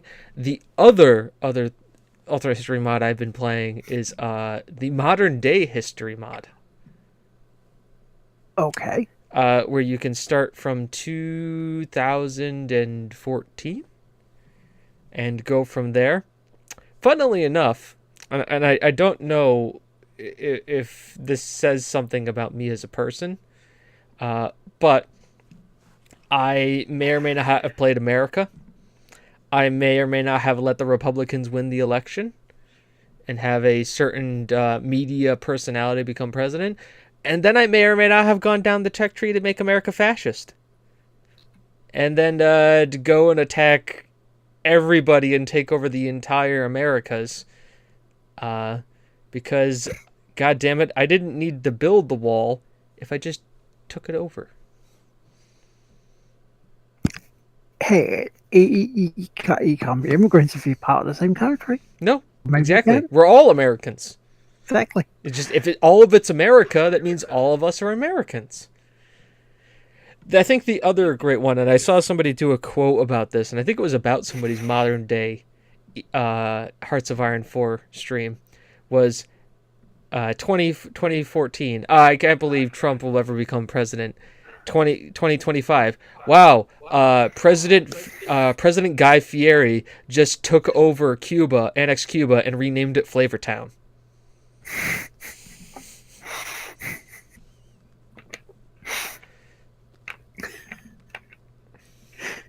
It's almost like the premonition. I think the people who made Homefront are actually kind of glad that Hillary didn't win. Because they'll be like, oh, well, wait, this is getting too real. Flavortown. Simmer, I'm assuming you've watched some Diners, Drive-Ins, and Dives. Or is that an American-only thing that you do not have the pleasure of in see, Kim knows. It's kind of went straight over. Yeah, okay. So we're going to get a clip. Okay. Do you know of Guy Fieri? Name sounds familiar. He's on Food Network. Once again, this may be an American-only thing here. I forget sometimes that, like, once again, I'm the weirdest American there is because I actually pay attention to the I'm actually probably more well-versed in the BPL than Will is. Yep. Yes, you are. Yes, you are. To the point where people at work also watch it, and they're like, oh yeah, so Manchester United looks really good this year with Lukaku, and I'm like, yeah, well, I mean, when you spend this much and this much, but I'm really interested in Tottenham and maybe the lower. They're like, what the fuck are you talking about? And they're like, yeah. They're like, oh yeah, Liverpool's playing today in the Champions League against the German side. Yeah, they're playing at Hoffenheim. Against Hoffenheim. What? Yeah, they were like they're runners up. It was their first time in the Champions League draw. Though they probably lost out, which means they bumped down to the Europa League. And they all just looked at me like, who? I'm like, don't you know how to soccer, bro? And they come up with you. The problem with Arsenal is they just want kidding. Fucking ours, the Gunners, man, the freaking Gunners. See, there's a reason why I like Spurs. As before I go into talking about Guy Fieri, we'll tangent to why I prefer to watch Spurs versus the other kind of top 5 teams there would be. Top 5 teams, probably realistically, United, City, Spurs, Arsenal, Liverpool. Chelsea as well. Chelsea, yeah, sorry, top 6. Those are arguably the best, the best 6 teams in the BPL. I said arguably. I let in softly there. Yeah. For most of my life, as a sports fan, I was kind of dictated which teams I was allowed to like. I was told I was a Yankee fan growing up, so I've always liked the New York Yankees. And the reputation of that team, which is obviously big money, big talent, go out and spend money on the big talent. As a football fan, the first football game I ever watched that ever mattered is I watched Drew Bledsoe get knocked out of the game, and the announcer said, here comes unproven second-year player Tom Brady. So I watched Brady's first game and followed that all the way through. I know about Preston North End. Lamb with a cross as the logo. Timmer? See this goes over my head. It should be the weird all the way around. You see? Yeah, come on. I know about Preston North End. What are they? Are they in League 2 or 1 right now? I forget which one. Are they in League 2 or League 1? I don't think they're in the Championship. But I think they're League 2 or League 1. But when it came to being when I was finally able to watch my that is very well talented there, man. League 1. Okay. When I came to choose my own soccer team, I was able to kind of go about it, and I think what led me to Spurs the most was this. The majority of it, homegrown talent, young, homegrown talent, came up through system versus going out and spending on big players. Because obviously, the 2 other teams that I follow are, big talent, big larger-than-life players, and the fact that Spurs they have stars, but they were superstars that came up through their own system. Much as if my heyday in the Yankees were Derek Jeter, Andy Pettitte, Jorge Posada, and Mariano Rivera's, who came up through the minor league system and made them a great team.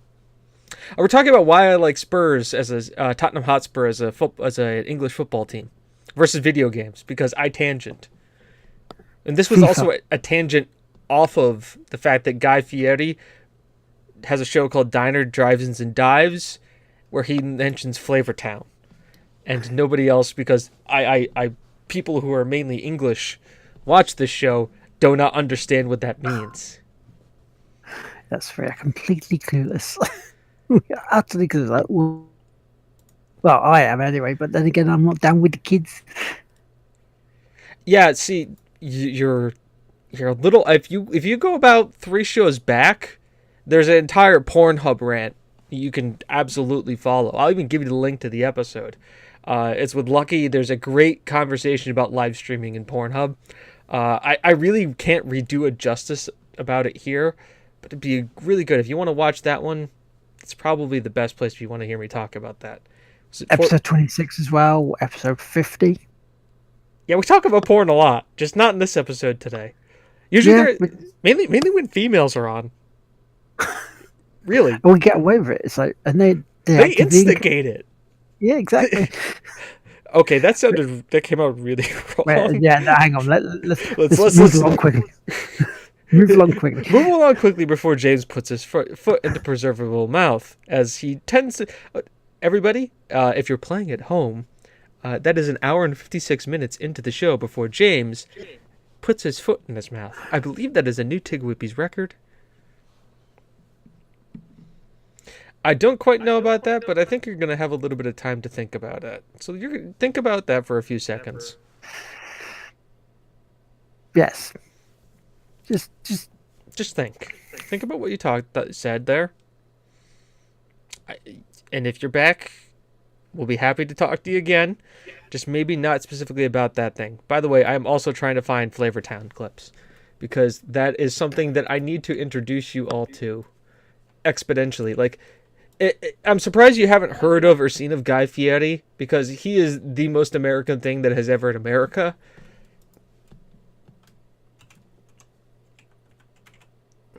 Flavortown.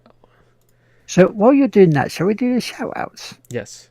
Yes. So the obviously the big first shout out, of course, is to Kim, who is our patron saint of Tig Whippy. Thank you so much. Thank you. We cannot thank you enough for what you do. And also for the Extra Life stuff. So far, you have been awesome with this. Also want to give a shout out to the returning them video games, Lucy and Daniela, who was back on Twitch in their own channel yesterday. Welcome back, ladies. Welcome back. And so, again, go give them a look. Go give their channel a look. Give them a follow. They're awesome, fun people. Hopefully, trying to get Lucy back on again in the next, hopefully, a couple of weeks. Maybe next week if I talk to her enough and go, oh, do you want to come next week? See whether that will work.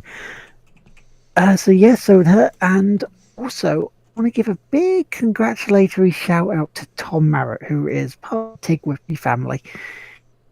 He not only passed 400 followers today, he passed 450 followers on stream today. That is awesome source of the huge degree. So I want to give him a big shout out for that as well. The channel for them video games is or them video games even this. Chat while we let James mention people. First would like to thank Guy Fieri for being just the coolest guy ever. I just.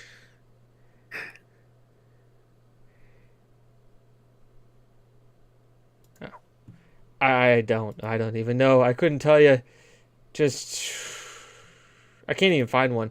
I'll just get him a picture of him for all you guys to see. Just because I thought about it, and then I realized something here, guys. Very important. Copyright claims.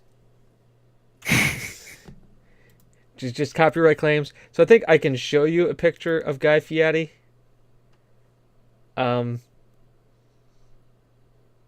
But yeah, the best thing to show, he has a show where he goes to like various restaurants and like they show them how to make the food, and then like he eats the food and just says just how awesome the food is, and it's just Flavortown. It's kind of like what he says. It's like his catchphrase. That's not it. The Chrome capture. Yeah, so that's Guy Fieri. Right there. And his show is called Diners, Drive-Ins, and Dives.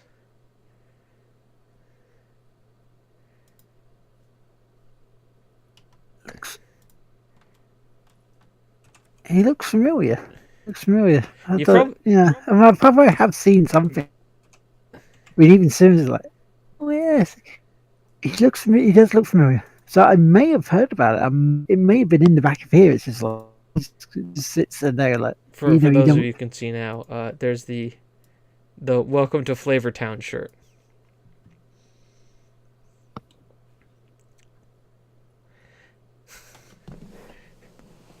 Boom. So that is Simmer finally knows here. Gordon Ramsay's better. Yeah, Gordon Ramsay is better, but he's not as welcome to Flavortown as Fieri could be. Oh yeah, look, there's our Twitch dashboard, guys. There you all are. So say hi to you guys. Hi everybody. Until Twitchception right there. Yeah, no, exactly. That's what I see on a daily basis. That's what I see. That's what I'm staring at the entire time. Twitchception. But yeah, Alright. so I think that's it. Yeah, think- I'm just gonna post a few things in the thing in the dibbly do here. Obviously, you saw my girlfriend. She has a thing, and mainly I want to bring this to the community as a whole. Obviously, we have our patron saint, and we don't ask you to be a patron saint of anybody else, but she has launched one. I want constructive criticism on what people think of it, of the layout, of what you think of it. Also, she has a Twitch and a Twitter. So I am going to use my powers as her boyfriend and being a co-part of a wonderful gaming community to say that is her patron. Just look at it. Any kind of constructive criticism can come to me so that I might censor it and give it to her, because as with anything, she is just going to be uber neurotic about anything. So we want it to be kind of filtered through.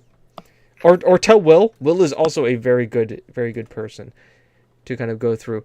That is her Twitch. I don't know if she'll ever stream on it, but she has one. And odds are, if she's streaming on that, then obviously there's that. And then guess what? There's your Twitter. Ow. Bang. Followed anyways. Yep. Thank you. She has 2 tweets. And by the way, most of the stuff that you see there is actually like the arts and stuff that she does on her cell phone. She doesn't use Photoshop or anything like that. She just creates it all on her phone. And some of the stuff you've seen on Twitter from pictures of me, she has done. Mm-hmm. And they're very, very cool. They're very, very cool indeed. She does it so that we don't have to. Exactly, because especially me, I don't have the talent, and she has the know-how and the talent. So Yeah, and basically anything take Whippy's Instagram. Really. She is our Instagram. Will is mostly our Twitter. I'll be on it from time to time. I'm mainly the Twitch when we're not doing the show. Facebook is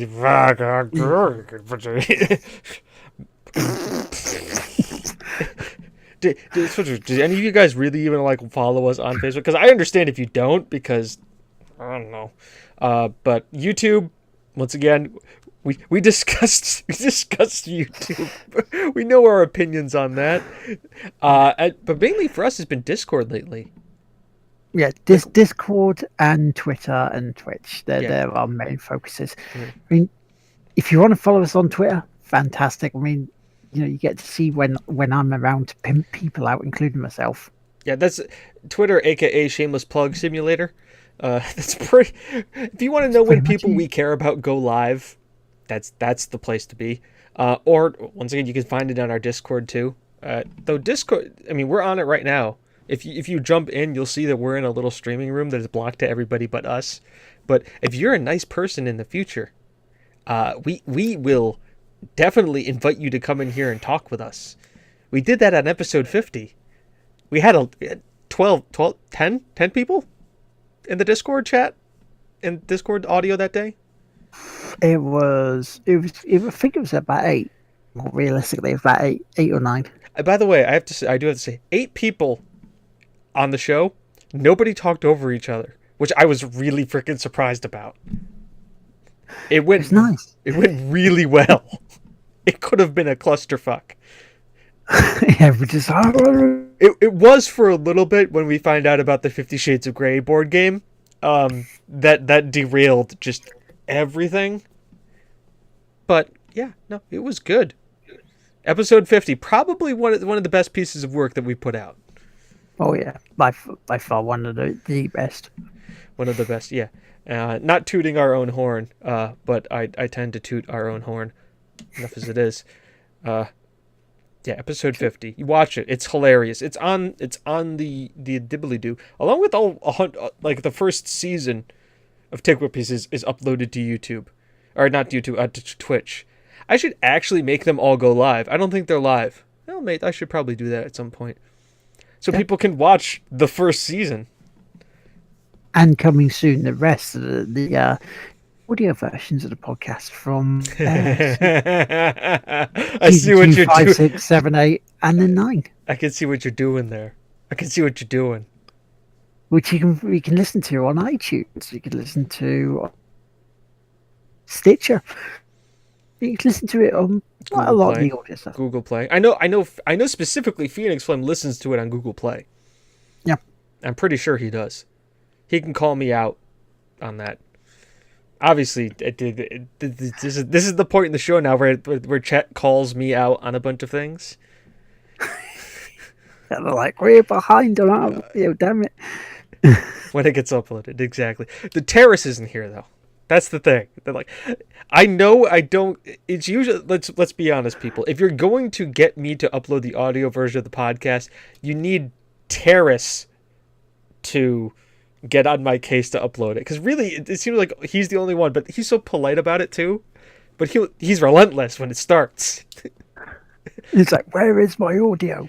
Where is the audio? I'm like, but there's all these other places you could look at it. But where's the audio? Because people want it on the move. You know, Carl wants it on. Joel wants to hear it on. That's rather than just looking at our faces, they just.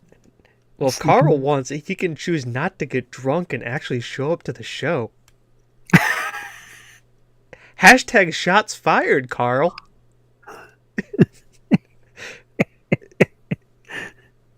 And on that note, we're gonna call it and head off. Thank you very much, everyone, for joining us. Yeah, including person. You can like, follow, subscribe, Twitch Prime if you feel like doing that. Cool, we're happy to have you. This is the point where we do shameless plugs. So yeah, please, we're happy to have you around. We're happy to have you here. If you don't, and you're just watching us for the sake of watching us, thank you for spending any amount of time with us, whether it is recorded, non-recorded, or through the actual live show. If you want to join us on the live show, obviously we're here on twitch.tv/TGWPIS. We have the YouTube, we've got the Twitter. Follow him, obviously, my wonderful co-host, Lard Teamaker, at twitch.tv/Lard Teamaker. He's not here, but I will say, and don't forget about the Hergelman at the Hergelman, or Hergelman, twitch.tv/Hergelman. Tom Merritt, Merritt65? Merritt 5. Merritt 5, follow him. Geo, Reese's Wave. Reese's Wave, twitch.tv/Reese's Wave. Desktop Simmer, definitely show up. He's here like all the damn time, and you should definitely follow him. He's hilarious, and also bought an entire video game off of my recommendation. So, how's that Motorsport Manager going for you? Hopefully you're enjoying it. I forgot to tell you, didn't I? I what? forgot to tell you about. I bought Motorsport Manager this week with when I Two bought people. the Quake 2. The Quake package off Steam, where it was uploaded both on sale. So I thought, well, I'll get them. There you go. See? Once again, great stuff. Hopefully we're always improving. We have a new overlay. Tell us what you think about that. Just comments. We're fine with it. Even if it's like asking us to talk about porn. We'll consider it. We may not do it, but we'll definitely consider it. You may get a timeout with it, but you know, at least you had Just to. think about what. At least we didn't ban him outright. We gave him a chance to think about what he did. Yeah. He didn't be a tell me- lesson. Yeah, listen, we won't ban you outright. We'll let you think about it. Good. All right, try the ice mod at some point. It totally revamps it. Until then, everybody, have a good evening. We're gonna wave here and talk for a little bit, and so I can get the music queued up, so we can actually have some outro music, and so it's not really awkward. But yeah, it could be. It looks- Extra Life. November Extra 4th. Life. Yeah, there's the donation stuff. Ty, who was banned or getting banned. Interesting story. There was a guy asking us to want to talk about porn, and he showed an octopus in chat. It was interesting a little while ago. But let's see. Did I get it? Is this the thing? What do we want to go out to? Chat. What do we want to go to? Do we want something upbeat? We want something upbeat, don't we? Thank you, Simmer. There you are. See, Simmer's on top of it. This is what we. Yeah. Let's get some smooth upbeat. Some upbeat stuff. Yeah. So rip and tear is not one of those things. YMCA.